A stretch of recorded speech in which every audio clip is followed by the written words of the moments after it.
In August, members of the Green Party of England and Wales will vote on a number of available positions within the party, including a new leadership team. I recently sat down with Annie Townsend to chat about their campaign for the deputy leadership position. This is how it went. Hi Annie, how are you? Hello, nice to meet you. Hi. And you, thank you very much for joining us. We're really grateful to have you here on Turn Left today. It's been really nice to be able to get all the candidates in the deputy leadership race to come and have a chat with us. So looking forward to getting to know you and hearing a bit more about your campaign as well. Just before we get started, my understanding is you're a councillor in Bristol. Is that correct? Well, I was first elected in 2015, same intake as Carla. Had a little break from it and then re-elected again in 21 and now again in 24. So I'm on my third term as a councillor in Bristol. So I'm one of our most experienced councillors here. I used to be leader of the Green Group in Bristol. And my sort of portfolio role in Bristol is culture, arts and culture. So I'm making sure that we drive forward the arts and culture and sustainability of the sector and the social value of the sector in Bristol, and making sure it's a good, resilient department with all the challenges, so it's not a statutory obligation. And I represent an inner city ward. The ward is called Central, and also the constituency is called Central, which is quite confusing to people.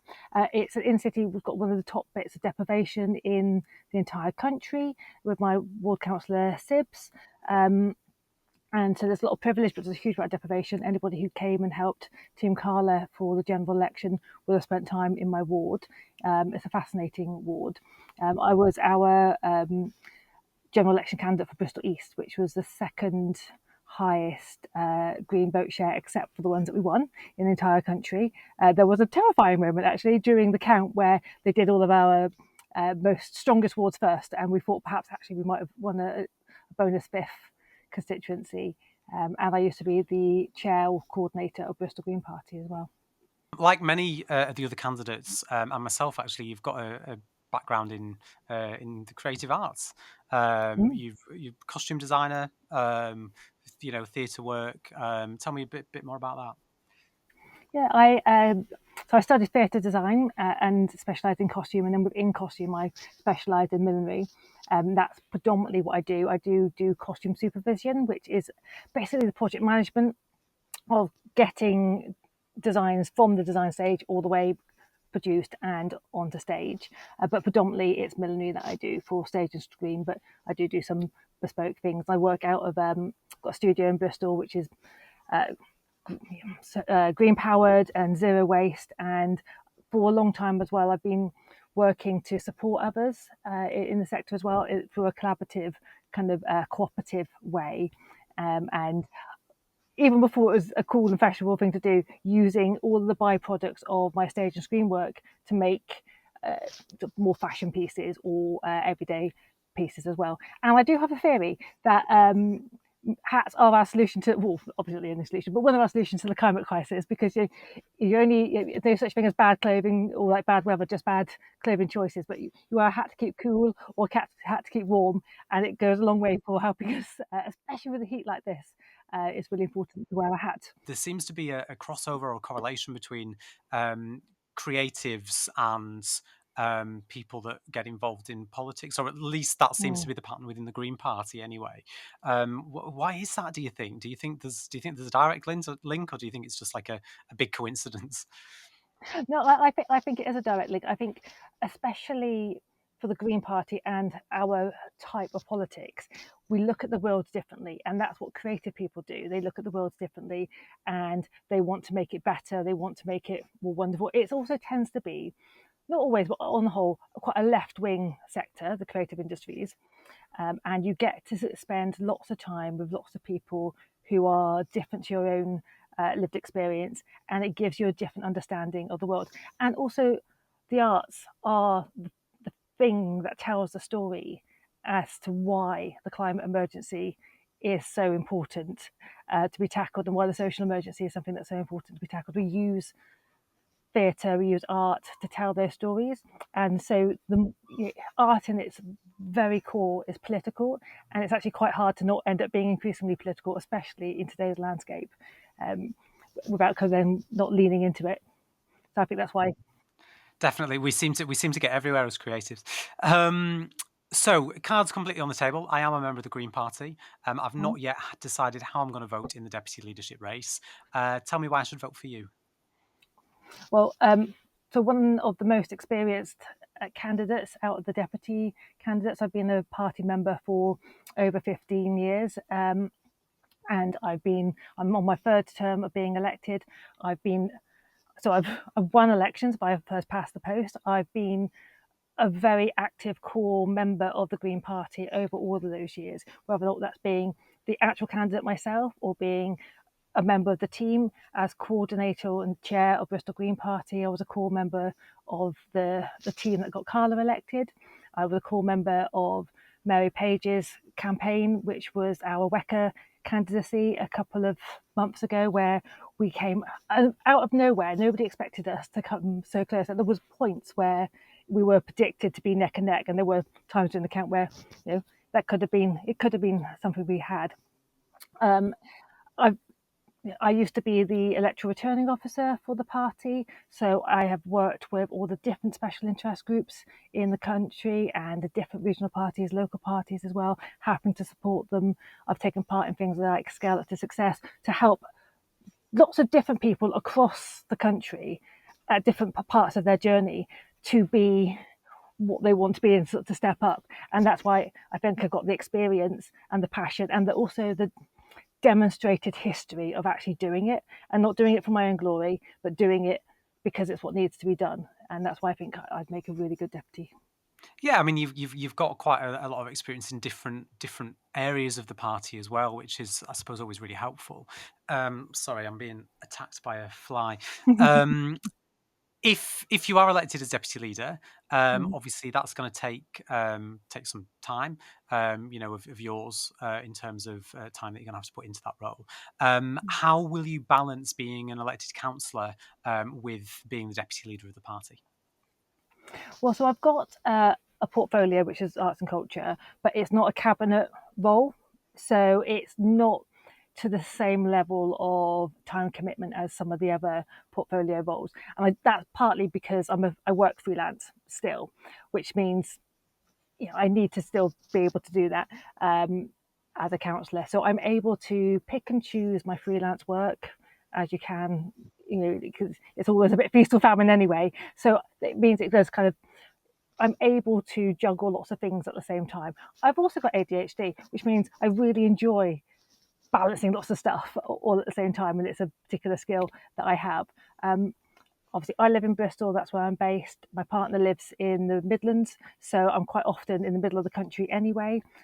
So I've already got bases in two parts of the country, and friends, friends of the Green Party all over the place. I like to go visit as well. So I'm very happy to go all over the place. And also, it is going to be a team of three people, which way the cards fall. But with a team of three people, with two of those perhaps being deputies, then it is something that's the workload is shared. And I think it's also really important because I am a parent as well. I think it's really important that we do make sure that we have diversity of candidates and make sure that we don't just have candidates who are you know, childless, able-bodied, Yeah, with all the time in the world. it's good I to think get that there are mix. lots. Yeah, exactly. And I think that's really good because then it creates an understanding from the lived experience of the challenges that local parties and people engaged with politics have. And what we do definitely need to do is move away from the situation where it is only or it's easier or more able for people who have more time privilege. You've talked about the fact that you don't know which way the cards are going to fall. Obviously, the way it stands at the moment, there's one of two things that's going to happen. Zach Polansky Mm, will win the leadership, and there'll be two deputies, hmm or Ellie and Adrian will win, and there'll be one deputy. hmm If it is the former, and you have to work with somebody else, how will you ensure that you and your counterpart are able to work successfully together, despite any differences in policy or ideologies that you may have? As deputy, well, Mhm. I mean, I mean, one of the reasons why we're not whipped as a party is because we're supposed to be sharing the same values.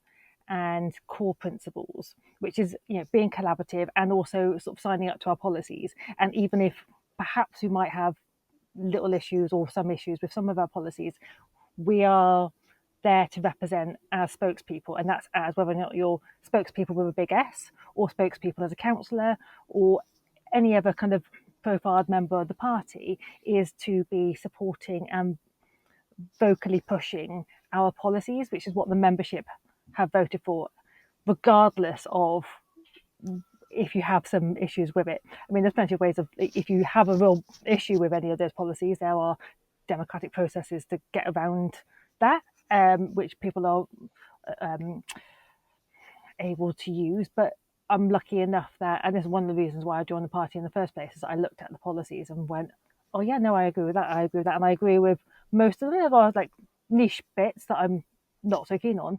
And I would hope that whoever the other deputy is and whoever the leader or leaders are would also take that same stance. And when asked about something that was Green Party policy that perhaps they personally might not agree with, I expect our leaders, deputy leaders, or any other spokesperson to speak of our policy first. At its core is that this is a profile for the party, and the Mhm. role is to raise the profile of the party. It's not for yourself. It's not your own policy position and whatever policy each individual member decides that they want to create in response to a question. Yeah. We have policies on, I mean, not everything, but as much of anything as we could possibly imagine. So it shouldn't be too complicated. I mean, it's not a complicated Yeah. stance to be taking, I don't think. No, brilliant. Leo on TikTok has asked, in an age where Mm. online communication is so integral, what is your Mm. aim for social media campaigns, Mm. and how would you achieve them? Well, I've been doing my best to do some videos, and I, back in the early days of Twitter, I used to be very prolific on Twitter and Instagram, and then I did stop using Twitter as a result of Musk taking over Twitter and the role that it took in the riots that we had last year. Particularly, my own ward had some nasty riots in it as well, which I was there for the duration of and trying to make sure people kept safe. And as a result of that, I stopped using Twitter. Um, and then I've generally been using social media like Instagram more for my creative work because it's quite a photo based medium. But I have been moving back to doing more political activity on it. It's something that I'm quite comfortable making videos and talking and doing those sorts of things. As you can tell, I'm very And chatty. do you think the Green Party are doing enough at the moment in terms of social media, to reach new voters and to reach people that we should be reaching, or do you think that there's work that needs to be done there? I think there's work to be done. I think that we've got some very good people at it in the party. I love what Natalie Bennett does. There was one that I was watching earlier today when she was hot on the bus and talking about how the buses weren't climate ready.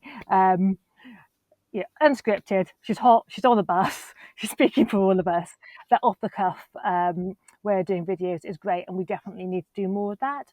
I think what the party definitely needs to do more with is training and development of our members for people to know how to do that. Even just the basic, how does it work? How do you make a video? And a reassurance that you don't have to have all the beautiful, slick production skills. Yes, subtitles are great, and there's lots of really easy apps that are free that you can use to get the subtitles and make it accessible.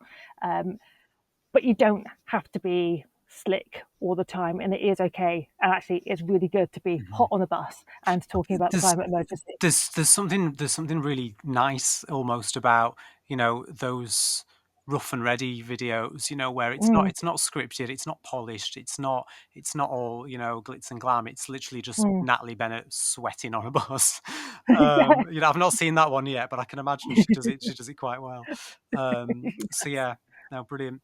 Um, what's your thoughts on the wider population's perception of the Green Party? Do you think that do you think that the population understand what it is that we're about and actually and get it, or do you think that there's a bit of a perception issue? I mean, it depends on where you are.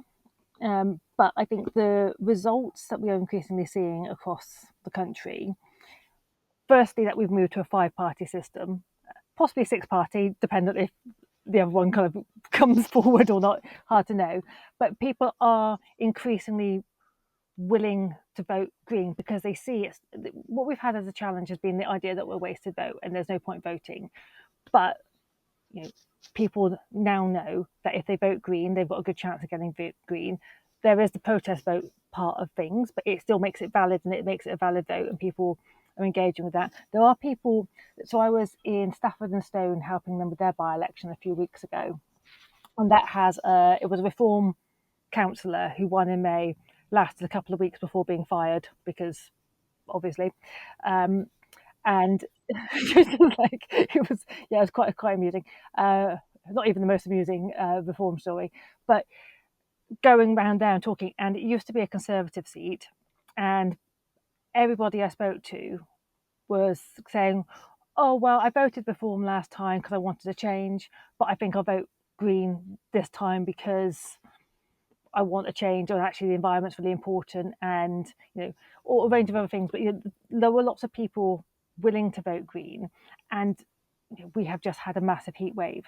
On the headline news today on the BBC, it was the Met Office saying that actually this sort of extreme heat that we've had this last weekend, it's set to stay. This is what we're going to be having. This is our new normal.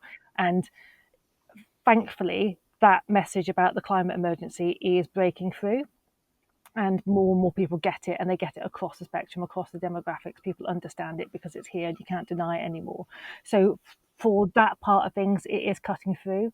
And then for our social values and social justice side of our policies and messaging and our values, is we are also consistently being the party that is speaking the truth and to power about things like Palestine, about welfare cuts, about all of those social justice issues that you'd have thought Labour would have been strong on, and now Labour aren't actually doing what was ever exactly. They're letting people down, and that's what we do see in places like Bristol Central, where I represent, and Bristol East, where I was election candidate.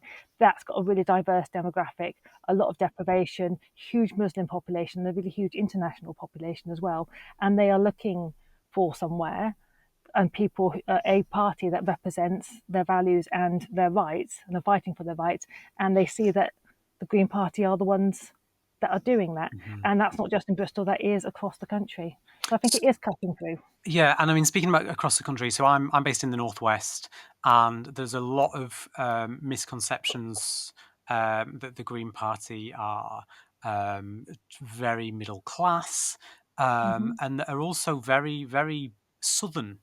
And I think that's kind of backed up by where the MPs are, and where we see a lot of success from the Green Party. But I feel like the North is also shouting out for some representation. As a a candidate that's hailing from Bristol, how would you represent the North in your deputy leadership? I think it's really important to fight for equity across the country and to recognise the privilege that you have. And yes, in the South, we've got privilege financially, in terms of location. In fact, with all the MPs, and financially, we get more capitations. We've got more wealthy access to donors and those sorts of things. Capitations is one of the things that is a bit of a hot topic in the party generally, especially for local and regional parties in the north. It is really important that we are equitable with how we use our capitations, because the reason it's chicken and egg. The reason why we don't have any MPs and more councillors in the north of the country is because we're not funding those campaigns and supporting those local parties to fight those campaigns, to print those leaflets, to do the work that they need to do to get people elected. But because we haven't got anybody or not enough people elected in those places, they're not getting capitations because they haven't got any elected. But they can't get anybody elected because they haven't got the capital. Yeah, and Yeah, it's just a it's a vicious vicious cycle. cycle. Yeah, so we have to proactively we are supposed to be about intersectional, inclusive equity, and that means we go right. Well, we need more people in the north. How do we get more people in the north? We need to support them and financially fund places that don't have the same access to wealthy donors than places in the south, So like London and Bristol. if you were elected, then would you be willing to commit to spending more time in the north and working alongside the local Green parties across the north of England to help them get to the stage where they are able to be a target candidate and where they are able to get a little bit more support and funding from the top of the party?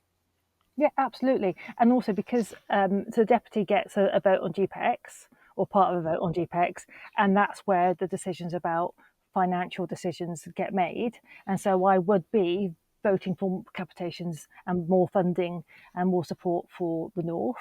And I would be advocating for that, and I'd be encouraging other members of GPEX to do it. And I'd be hoping that whoever gets elected to GPEX would be also making similar sorts of commitments as well, because that's what we need to do. Good. I ask because I think some people might be concerned that if we, I mean, especially obviously Zach's a northerner, but if we had an Ellie Adrian win, and then say somebody like yourself was elected as deputy, we've then got three people at the top of the party who you don't really have any links to the north, and I think it's really important for northern members that there's some representation, and if it's not in the if it's not directly in the people that are in those positions of power, I think it's really, really important that you're happy to say that you would commit to work so that maybe next time around, we can get maybe some northern MPs, for example. Yeah, absolutely. No, I mean, I live in the south, but my partner lives just north of Birmingham, so I'm there a lot of the time. And then one of my best friends is in Manchester, and one of my other best friends is in Norfolk. And it's 4 hours on the train to And Manchester. would you be willing? Because I mean, Zach Polanski, who obviously is standing for leadership, he's the current deputy leader. He's spent quite a bit of time touring the country, England and Wales, and meeting different people and different local parties. Is that something that you'd like to do as deputy leader yourself? Absolutely, I think it's crucial. It's one of the core parts of the job, is going and seeing, and also obviously there would be two deputies to be doing that as well. But I would definitely be very enthusiastic about doing that. Particularly enthusiastic about going to Wales. I've got Welsh heritage, and I used to work there, so any excuse to go back into Well, Wales. speaking about Wales, we've had a question from Sam Andretti on TikTok, who wants to know what is your stance on Welsh independence? Oh well,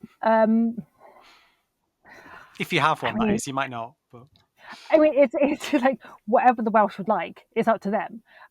Basically, fundamentally. I mean, both of my grandfathers were born in Wales. I used to work in Cardiff as well, and I know there's lots of strength of feeling in Wales about independence, just like there is in Scotland, just like there is in Ireland.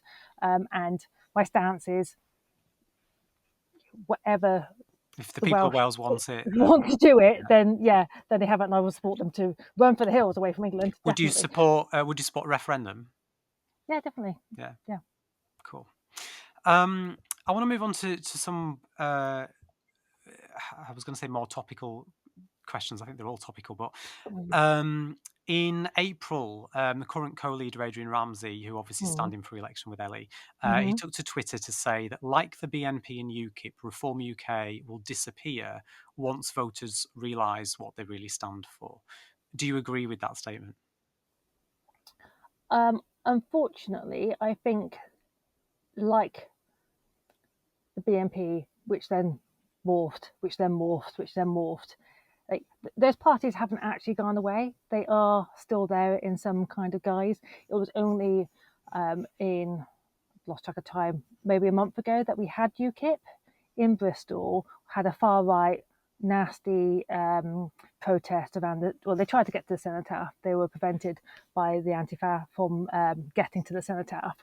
But they were there. UKIP have gone very evangelical Christian, which is disturbing, but it's those parties aren't going away, those people aren't going away, but it morphs into other forms. And all that will happen if the reform project goes badly, it will just spring up again, probably with Nigel Farage, with a lot of the same people. It'll have a different name, but it'll probably be a bit more to the right because it always gets a little bit worse. Yeah. So with that in mind, then, uh, as deputy leader, what would you do, or what would you at least, want to see the Greens do to try and combat some of that rise of Farage and reform? Because at the moment they seem to be picking up a lot of votes from non-voters who, Mm, I mean, non-voters particularly are people that the Green Party often neglects. I would say, hmm we don't really target them in door knocking. hmm Um, Often because it's easier to get converts that already vote. But Reform are speaking to a voter base that um, I feel the Greens could be doing more to speak to. hmm So what would you like to see the Greens do to try and sort of dampen the spirits of Reform a mm. little bit? Yeah, I agree. It's a lot of the voter base aren't actually believing or even aware of some of the really awful parts of policy and views that reform have. What they see, their air game, their messaging is they're pro the NHS. They're pro, you know, they tap into all of those fears and all the things that are wrong with the way in which this country is currently working in terms of people being marginalized, in terms of people being left out and left behind, and being frightened about if they can pay their rent, frightened if they can eat food, terrified of those things, but they're pointing the finger at other marginalized communities. So they're exploiting that fear. Now, I had a lot of conversations, especially at the early part of the year when Musk was having a pop up muffin on Twitter. Like, I had spoke to my Muslim colleagues quite a lot about like what could we do, how could we fight back without actually amplifying that reform message. And my suggestion was that what we should do is, yes, like we acknowledge the concern, but all of our policies have a solution to that. That's not based in hatred or fear. It's yes, okay, so your rent is terrible and you live in an unstable housing. Here is a solution to that. The solution to that is it's wealth tax. It's an equitable society. It's it's not the brown person that's over there. It's the rich wealthy person over here. It's you know, your And I greedy suppose getting landlord. getting people to understand that it's those people that have come here to live here, to seek asylum here, to work here, they're going through the same struggles that you and I are, and that it's not that they're not getting something that we're not, and taking that away from us. That actually we're all in the Mm. same boat. Yes, but I think as well there's a it's tempting to engage directly with that argument, but then you Hmm. validate it as an argument and you give it airtime. What you don't want to do is to give I see. any validity or airtime to that argument because we know it's incorrect anyway. What you do is you acknowledge the symptom of the fear Hmm. and you address the And then underlying you cause. redirect the anger into the cause rather than, yeah, I Yeah, understand. yeah. Here are all the solutions, and the Green Party has all those Yeah. solutions. Well, interestingly, then we've got another question from this is from Electric Fairy on TikTok, who's asked: given that the right wing parties like to use English culture and quotes Englishness to justify their racism and xenophobia, how can we find a new way to engage with English culture and our cultural heritage while still condemning the racist rhetoric that we see from those people? Good question. And I don't think Englishness in itself is racist.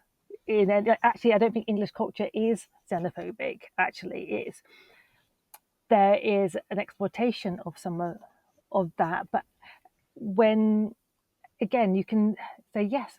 So protecting the countryside, very English, protecting nature, protecting our farmers, yes, that's exactly all the same things that the Green Party would like to do.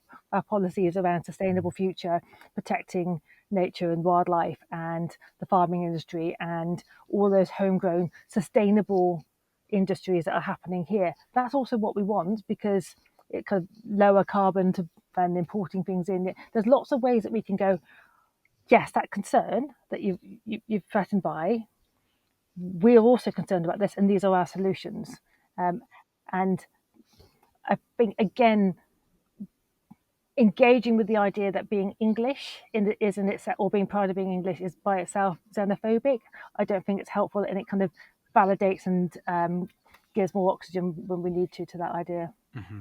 I appreciate completely that party policy is set by the membership. Mm-hmm. That said, and just in case any other media outlets are watching this, this is a hypothetical.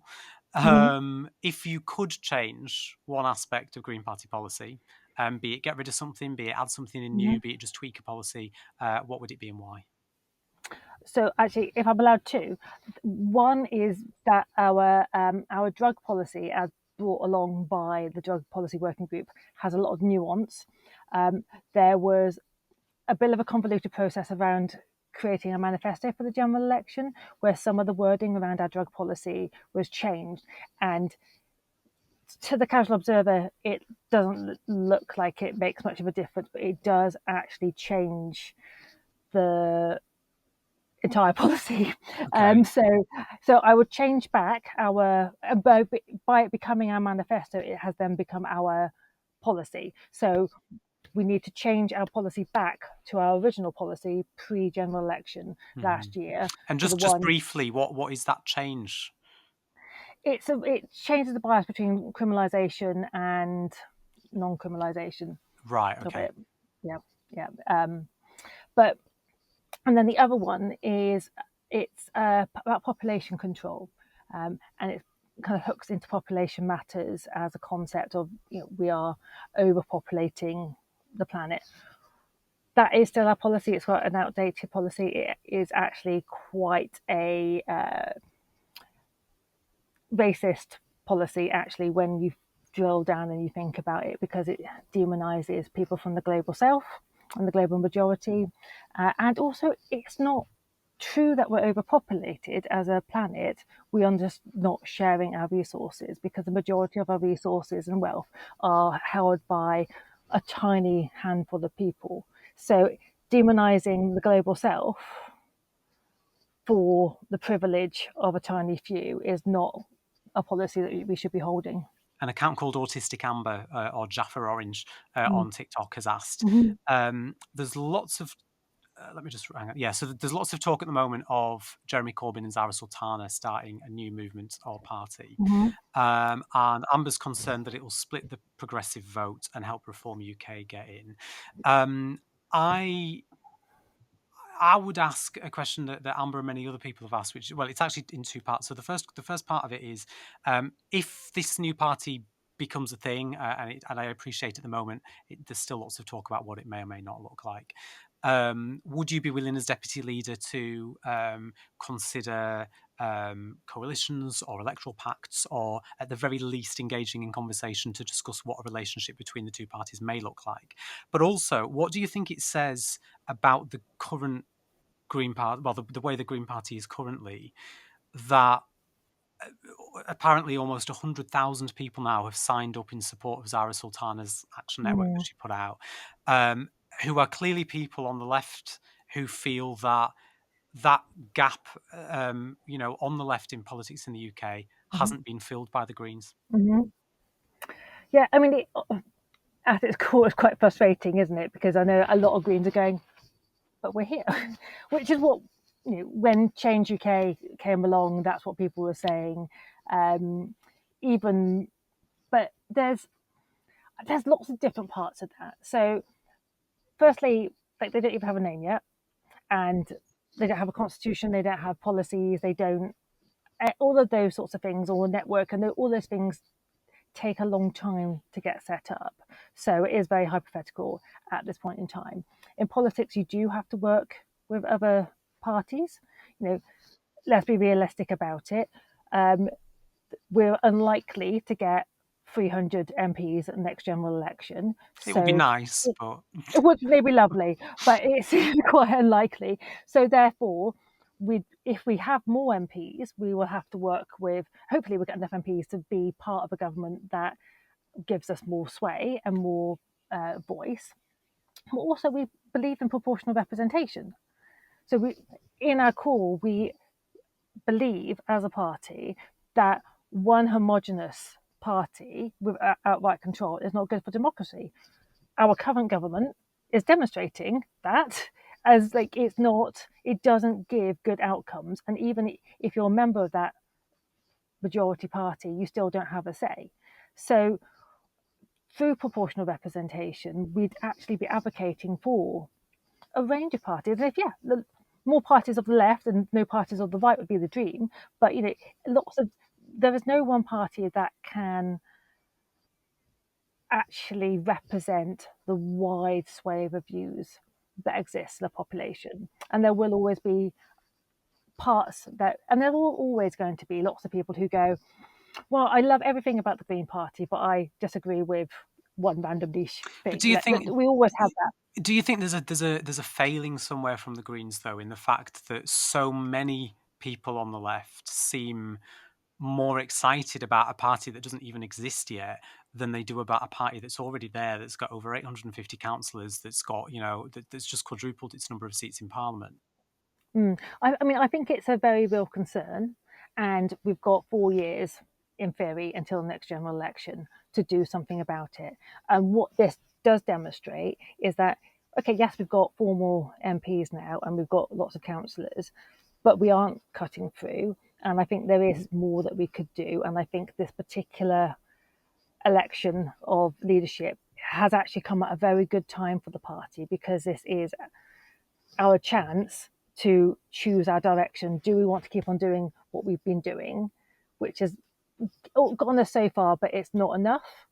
We need to do more. And I think that's the choice that we've got in terms of, I think I can say, I have backed Zach, and I think Zach is the person out of our options that can actually drive the party forward to be vocally and visibly what we need it to be, because we're running out of time.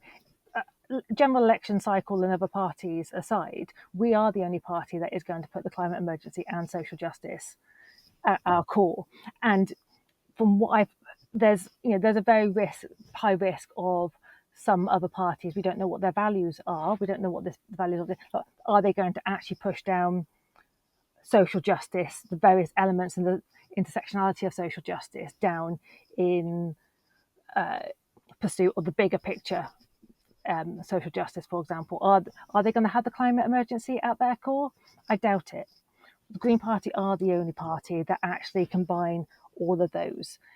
They care. We care about the climate emergency, and we care about trans rights, and we care about Muslim rights, and we care about women's rights, and we care about disability rights. We care about all of those things at the same time, because we know you can care about more than one thing at the same time. And what the climate emergency and the social justice, it all intersects and it all overlaps. And what hurts one demographic hurts every. And I think, and so that's why we do need to up our game and get that message out there more, for sure. Yeah, I am aware of time, but I'm just going to give us an extra few Mm. minutes because we had that little palaver A little earlier.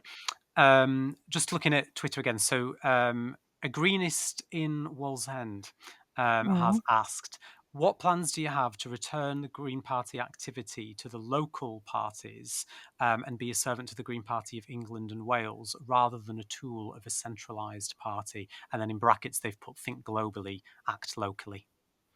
Oh, that's been my slogan on previous elections. Yeah, no, absolutely. And I think so. When I was first a member of the Green Party, and it was just a few of us around a pub table, which isn't particularly inclusive, but different times, to how it is now. It used to be a lot more grassroots and a lot more listening to people on the ground. And one of the things that we have got, there are really useful parts of the centralized operation in terms of having like a centralized tech team that can help us with your getting a website and like skilling up all that sort of stuff, using Canva and having like a central Canva account that with templates so that people just need to pop their own pictures in their text, rather than reinventing the wheel. Like being really helpful, and like it really helps kind of up the level and the slickness of parties that we do need to do.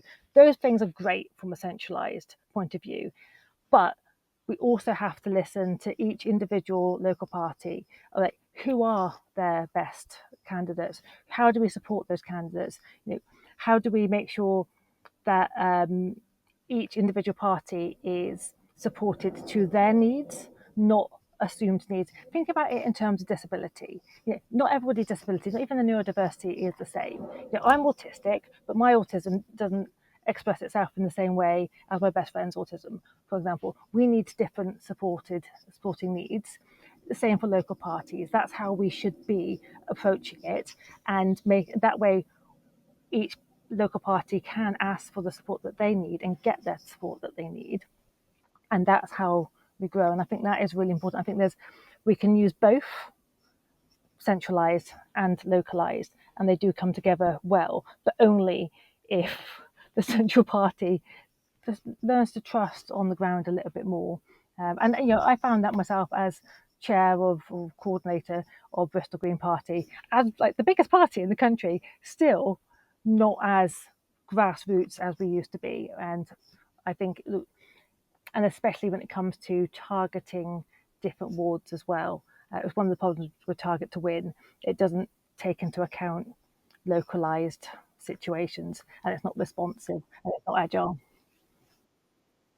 How do you think we move forward with Target to Win? Do you think that we completely replace it with something new? Do you think we need to keep it but find something else to work alongside it? Or do you think that Target to Win just needs to be the one thing that we just continue moving forward? I think Target to Win is like baby's first elections. Like it's how to win your first one, how to do your first one. If you've never done one before, this is how to do it. Great as a starting point. It doesn't get you a full slate of a constituency. It doesn't get you a whole council, a parish council, a district council, or a unitary authority. You need to do more. Taking Bristol as an example, my ward has a very large population, but very few registered voters. Now, if I followed just Target to Win, I would only be knocking on the marked register. But the turnover of my ward, because it's quite young, majority of the ward, 80% of the ward is under the age of 40. They're renting. They're not going to be there now. Well, if I knock on their door today, they won't be there by the time we get to the next general election or the next local election. What I can do though, if I knock on every single door, people who aren't registered to vote yet, which goes against Target to Win, and go, hey, I know you're not born in this country, but you are a Commonwealth citizen, actually. Therefore, you do get to register to vote, and this is how you do it. And you're the first person to ever go and tell them that. Or maybe they are a British citizen, but they're really disenfranchised and they're really disengaged. Or maybe they've just turned 18 and their family are not British citizens, but they are. You're the first person to come and talk to them. Potentially they're your voter for life. Or if they're a student, because I've got a lot of student accommodation, and you're the first person to come and knock on their door, and you tell them, hey, do you know what? You could vote here and you can vote at home as well. And you're the first person. And then they move from your ward and they move to another part of Bristol to live in a house share, and then they stay in Bristol for a long time because we've got a lot of graduate retention. And you've engaged those people at the age of 18, and then they're still, maybe they become an active member actually, and that's what the next step, what we should be doing, and that's how you grow to win entire authorities and councils, and that's what Target to Win misses. I am going to have to wrap up just for time. If people are watching this and they like what you've got to say, or they want to hear more and find out more about you and your campaign, where do they go and where do they find you?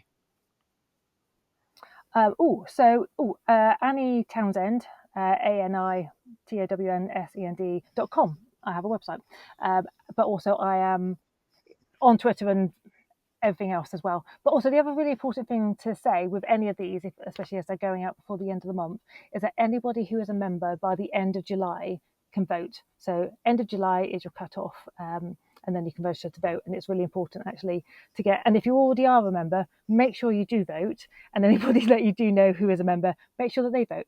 Because the thing that I do know from when I ran this process myself a couple of years back is, and again, there's a large quantity of ADHD and neurodiversity in the party.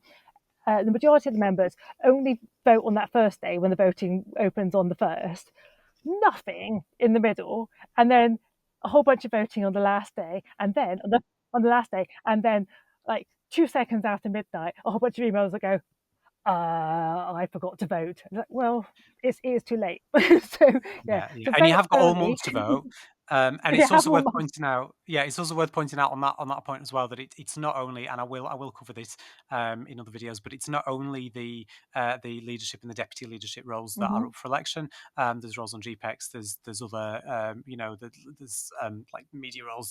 There's a whole host of different uh, roles available to vote for. So when you are voting, have a look at what some of the other candidates in some of the other elections are saying, and vote in those elections too, because I know that turnout is often a lot lower on say GPEX than it is for the leadership. Can I also just add as well is that yes, I know the shiny ticket is leader with a little bit more exciting for a deputy in terms of having lots to choose from. But GPEX is the really important one to get it right, Hmm. because the ability of whoever is chosen as leader and deputy will ride on having a good GPEX and a progressive GPEX as well. So Hmm. yeah, definitely do vote and don't get complacent thinking it's not important, it's a bit boring and a bit bland. It's really very important. Brilliant. Well, Annie Townsend, thank you so much for your time. We really, really appreciate it, and all the best with the campaign and break a leg. Thank you very much, and thank you for your Thank time. you. No worries. Take care.